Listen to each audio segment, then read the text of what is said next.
Hello, Stitchers. Welcome to Stitch Please, the official podcast of Black Women Stitch, the sewing group where Black Lives Matter. I'm your host, Lisa Woolfork. I'm a fourth-generation sewing enthusiast with more than 20 years of sewing experience. I am looking forward to today's conversation, so sit back, relax, and get ready to get your stitch together. Hey friends, hey, it's Lisa from Black Women Stitch and the Stitch Please podcast. And as I say every other week, this is a very special episode because this episode is going to bring you in touch with none other than a fiber and textile artist that is taking the medium of yarn, the power of the stitch, and building a universe of love, affirmation, and curiosity. I'm talking about none other than Kandy Lopez. Kandy Lopez is a South Floridian-based artist who works in textiles and works in fiber.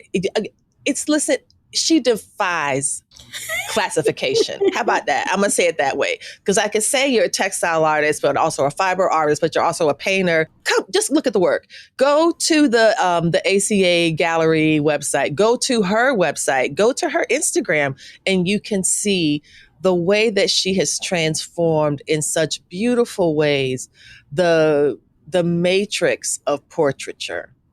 And I say matrix deliberately because she's working on a grid and you can't tell. So welcome Kandy Lopez to the Stitch Please podcast. Thank you for being here. Thank you for having me. I'm so excited to talk about all the things. All the things. We were in our pre-chat, y'all, for this conversation, and I ran down about 11 topics that I thought were meaningful to discuss in our 25-minute conversation. Though we will have a bonus content for the Patreon. So y'all can do like Kev on Stage says and pay your funky little $5, and you can get some additional content and information and support a Black-owned business. Okay. That's right. So Kandy, thank you so much for being here. Can you get us started with your stitch story? Where does your stitch story begin? It begins by accident is what I say. So I've been painting since I was 12. I will be 39 this year, so it's been a while. But when I know how to do something in efficient way, I try to find other materials that convey different messaging. So I went from painting to photography to ceramics to printmaking to collaging. And eventually a piece of string fell on one of my collages, my cityscapes. And I was like, oh, that's kind of interesting. Like now it becomes something that's three-dimensional, but also there's so much symbolism in just a piece of string. And specifically like embroidery floss, which is what I use now. Because you have those 6 threads that make that one embroidery floss, which I like the idea of like, it is fragile, but not fragile when it's with others, you know? Yes. So I started to put a lot of thread in my collages, and then I went to the store and there was like a small canvas next to the thread section. And I'm like, why is this here? This doesn't make sense. Because I don't sew or embroider or crochet or do any of the things. I was just like, I need thread. Let me go to the store. And there was a piece of canvas that was there. So I bought it and I was like, maybe I'll do like a little person in thread. And they were okay, but the canvas was so small. It was like 6 by 6 inches. Ooh. So I was like, okay, well, maybe I need a bigger canvas. So then I went back to the store and I got a bigger one. And I'm like, this is not working either. And so I went back again and there was a hook rug mesh, which I didn't know what that was. Aha. And I'm like, well, it has bigger holes. So if it has bigger holes and I'm working bigger, then I'm going to use yarn instead of using thread because yarn will fill in the holes faster and it's thicker. That's right. And that was my first one was in 2015. And that's the beginning of that. It's a long story. That is wonderful, though. Like, this is really amazing. And so do you have a memory of the first time you looked at a piece and felt like, okay, this is working. Like you said, you had some trial and error, smaller canvases, tiny threads, embroidery floss, then going up to yarn because it can fill the holes. It can kind of help you pixelate, in some ways. What was your first one when after starting in 2015 that was like, oh, okay, I'm in a rhythm now. I think I get it. So I did that one in 2015 and I was like, this is okay, you know? And then I left it alone. And then I did another one in 2019 and I was like, this didn't get any better. Um, so then I applied to a residency and the first two that I did were in black and white, like the big Okay. versions. Yes. So when I applied to this residency, I'm like, well, let's push this a little further and see if when I add color, I don't know, maybe something changes. And that was in Mm-hmm. 2021. So when I added Wow. color, I was like, oh, I understand this now. Yeah. Oh, so that's amazing. So it wasn't so much about the medium per se. It wasn't about like it's using this type of yarn versus that type of yarn. It's that color itself offered a new pathway for creation for you. Yeah, Talk because a it felt little. like painting. Like I have my little painting colors. And I know that if I put a color next to another color, it'll change the first color that was there. So like color theory is like really heavy in the way that I paint.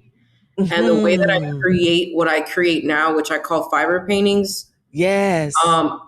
they are paintings for me because that is the language that I understand Yes. visually. Yes. And I guess this was a question that I had about your earlier training in what's called, I guess, fine arts, Hmm. in painting as someone who did oil painting. And I'm wondering if you could talk about the difference between the brush and the needle.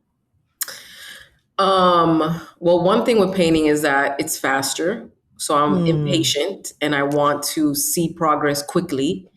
So painting was something that I enjoyed because it was quick. Hmm. And it was also easy to get the color that I needed because I've been painting for so long. So I know what colors needed to get a specific tone, Yes. or value range. But with yarn, it's like you get what you get. I've done the dyeing thing and I'm like, I am not about this life that takes too long. Um, like that's somebody else's, research Support that I don't. yarn dyers. It's Support so these much work. dyers. It's Support crazy. them. Support them. Yes. So I forgot what was the question. You were saying that that painting was easy because it was quick Oh, yes, and yes, yes. So your question was like, what is the difference between the painting versus the needle? yeah, the brush versus The the brush. needle. So with the brush, you have, really thin brushes and really thick brushes. And I feel like it's the same thing with yarn. Like I could get a really Mm, thin yarn versus like a really chunky yarn. So the chunky yarn yes. is like the bigger brush stroke, while the like really thin yarn is like when I'm really trying to get into detail. Yes. So it still feels like painting because there's still, I know which thing to use and where to get what I want. Hmm. Yes. And you can see that kind of movement, at least for me, the way that your yarns are sometimes layered, the way that you manage to do shading and depth with just yarn on top Yarn. of yarn on top of yarn. Like it really is remarkable. One of the things I noticed though when you were talking about just now about painting as quick and easy, it feels like that's not how we've been taught to think about oil painting or portraiture. As a consumer of art, I'm not as an art, as Yes. a consumer of art. That's why there's a difference between fine art and craft, or what, I don't know, unfine art. What the hell? I don't know what the I don't opposite of that is. know. I just But feel like like that's also like, what does that even mean? Like it's all who, rooted in colonial language. It's yeah, all like about who's setting those power. rules? Exactly, exactly. But one of those tropes is fine arts is fancy. It's behind a museum. It's something that you have to have a gift. Only a few people can do it. You have to be, I don't know, there's something about it that makes it different from, for example, quilting. I don't you know. I know? just feel like I'm not the traditional story when it comes to art. Like it wasn't something that Mm, I was doing as a kid. It was just something that I chose because I wanted to be with my best friend, and that was the last option to be with her. So like I needed to pick an arts form, and it wasn't dance because I did that before, and my body's not built for ballet. And it wasn't music because I was tired of playing the recorder and I can't hold a note. And it's not theater because you can read my face. Like I'm from the city. Like you can yeah. tell when I'm pissed. So the only thing that was left literally was visual art. Arts. Oh And so gosh. my teachers really taught us how to see. That is what, you know, art, I should say traditional art is like trying to make something Mm, look like the thing that you're looking at. So they're teaching you like, yeah, you in your brain it looks like brown, but really, there's purple that's on the skin tone because the light is hitting the oh, face. right. So it's Okay. like those kinds of things our teachers push these, young inner city kids to like really focus on something for Yes. months. And that used to drive me crazy. I'm like, yo, if I have to do another glass watercolor piece, I'm going to lose my mind.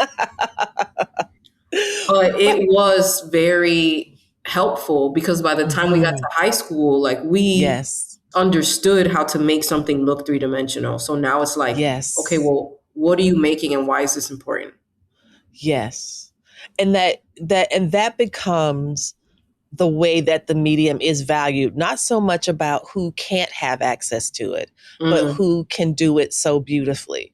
And I just feel like when, and again, this is my own internal bias that I've been taught about that distinction between fine art versus this art versus, it's just capitalism yeah, that's dividing these things up. These are not natural categories.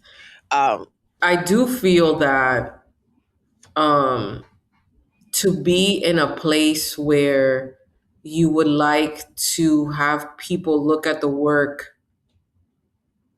um, not intuitively, but like really look at the piece, you have to put in mm, the time. Like I feel like a lot of people like, oh, I like to paint, so I'll just like dabble, I'll paint one for 30 minutes once a month. And then they're like, mm, why am I not, why isn't my art being shown or talked about? And it's just like, no, like this is your job. Like you should uh-huh. be painting. If this is something Yes. that you want to do, or sewing, or taking photos, or like Yes. it should be it should feel like this is the thing that you have to do because this is what makes you whole. Yes. And I feel like a lot of Yes. people maybe haven't found that thing or they don't have that thing where I was lucky to know that that was something that I was interested in young. Yes. Yes.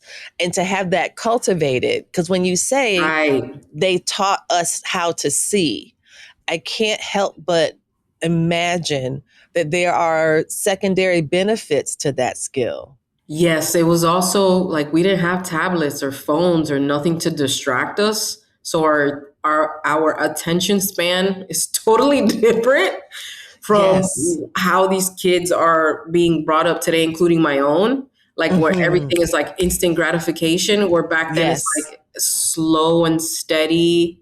You learn a Yes. lot from just like sitting and looking. So as a Hmm. teacher, to try to do that for my students is extremely Yes. difficult for them, like Hmm. extremely. And the first class that you have where I teach is intro to drawing. Okay. So like you have to learn how to sit and draw slowly without looking at your paper, which is called Wow. blind contour. Oh, So you're wow. slowly looking at the edge of a, I don't know, whatever object, a still life that I have in the center. And the students are like, oh my God, why is this class so long? And I'm like, if you can get through these 2 weeks, I promise you, your drawings will look totally different from how you come in here. Wow.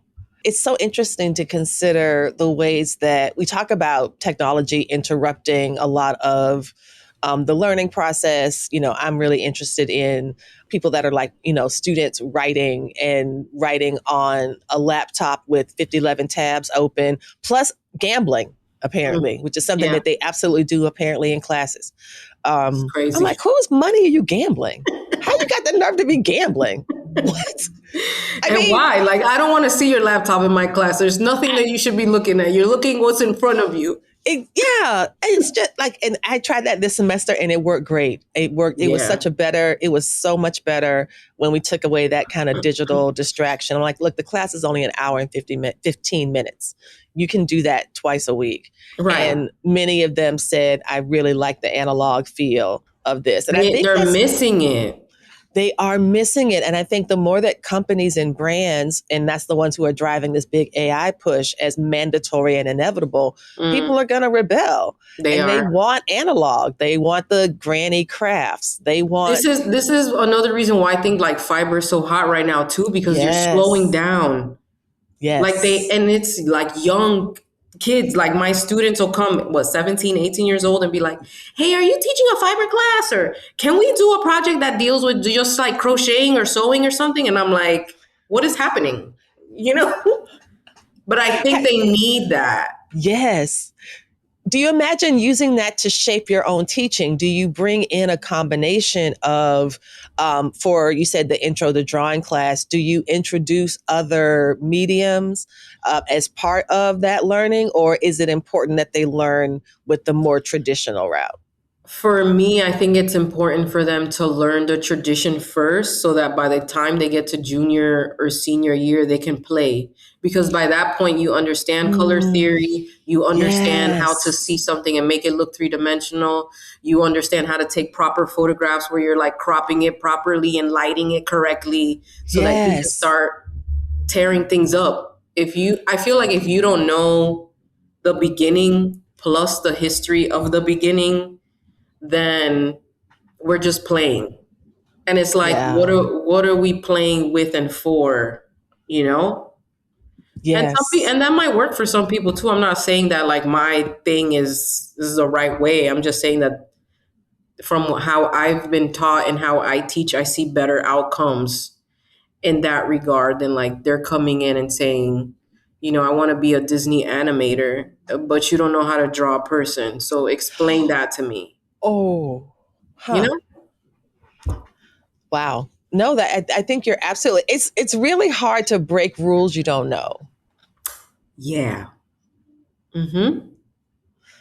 So, I think that the way that you're teaching, it feels so organic and also in some ways almost like a fiber. The way that I think the thing about fiber that keeps getting stuck in my head is all of the metaphors that fiber can unlock. Yes, which I love. It's some amazing metaphors in there. And so like when I look at your work, when I look at the portraiture, and it feels so not just three-dimensional, it feels more than that. Like it's more than that. I hear really that often. Like people are like, I feel the soul from that person. Like it feels like they're gonna walk up, and I'm just like, okay. And I think that kind of verisimilitude or whatever word that might be used to describe that feeling is because of your curiosity and the human connection you make when you make your portraits. Can you talk about some of the ones? I think I remember reading that these people are people that you either know or some people that you just don't know, that you were drawn to a person. You were drawn to their energy, drawn to their swagger. And then you had to like pluck up your courage to be like, hi, I'm an artist. I'm not a weirdo. I'm an artist. And I want to make you out of yarn. Like, and yeah. Tell us about that. How do you pitch that? I feel like this is why I get a lot of like commission requests, and I'm just like, I don't do those. One, I don't do those because I have a full-time job. I'm privileged to like not have to think about money. Yes. And two, it's not going to come out nice I feel like people see the work and they're like, oh my God, I want one of my mom, or I want one of my sister who passed away, and I'm just like, Mm, dude, it's not gonna come out the way that you think it's gonna come out because I need the connection with the person. So like mm. the first one I did was my husband, who was my boyfriend at the time. So like I understood him.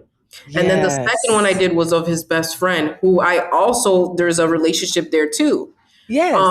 And then everyone else following that is someone that I knew or I got to know. So like I think Brooklyn Betty was like the fourth one that I made, and I met Wow. her on Instagram. But I've been following her and seeing all her videos, and I feel like I knew her, right? Right, right. Um, so, and sometimes it's people that are walking down the street and they're just like their outfit is so fire that I'm like, I have to. So I approached them awkwardly, like you said, and I'm like, I'm not crazy. I'm an artist. Here's my Instagram. Like I make people out of yarn. If you're interested, I'm gonna slide in your DMs. But can I take a picture of you right now? I'm not saying I'm gonna do it.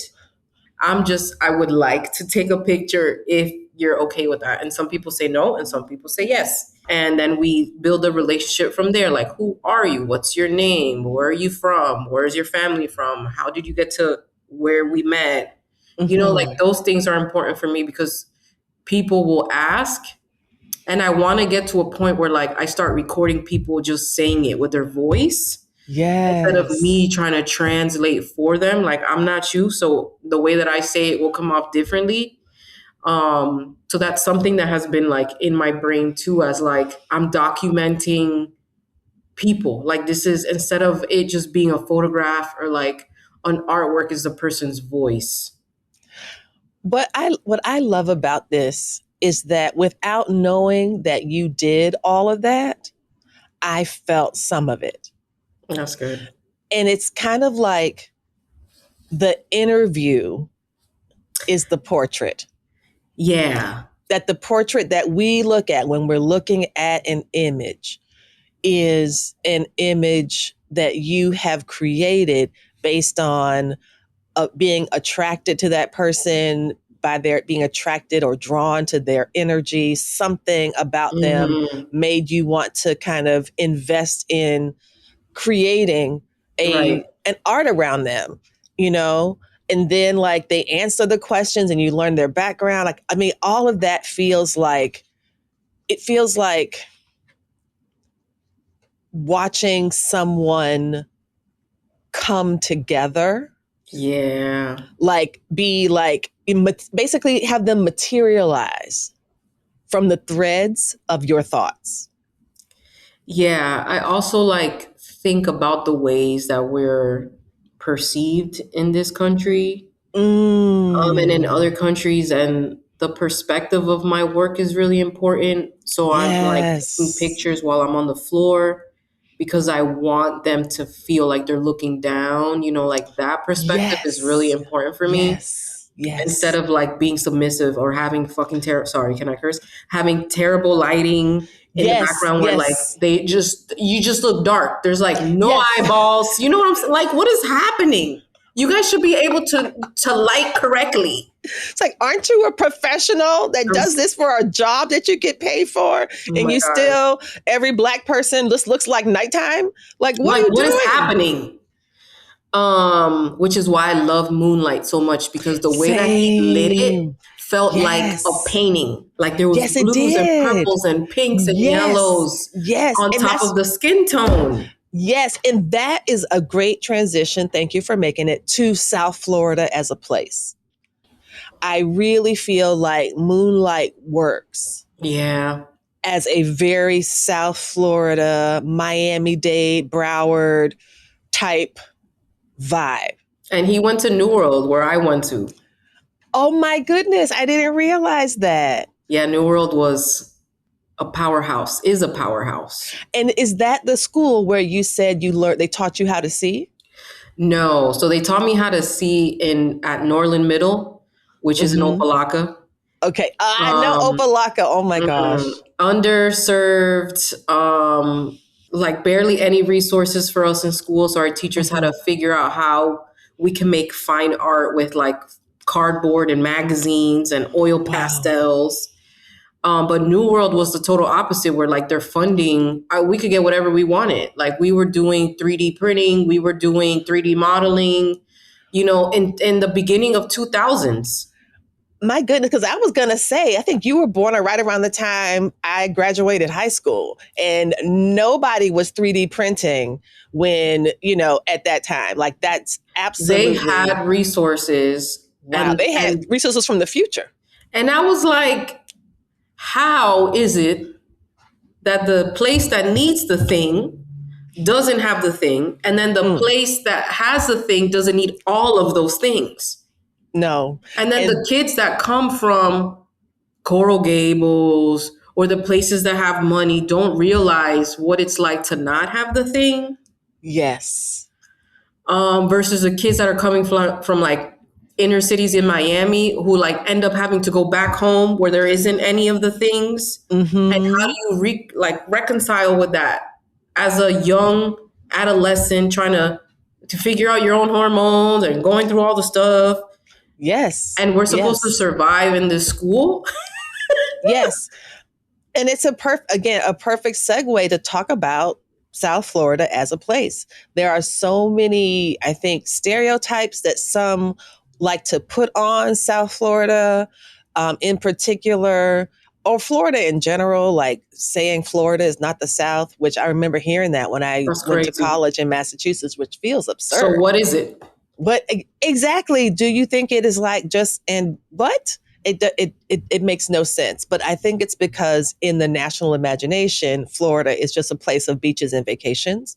So without recognizing that to be a tourism state, it means that you have a lot of service positions. Mm-hmm. There's a lot of people cleaning hotel rooms. There's a lot of people cleaning mansions in the States.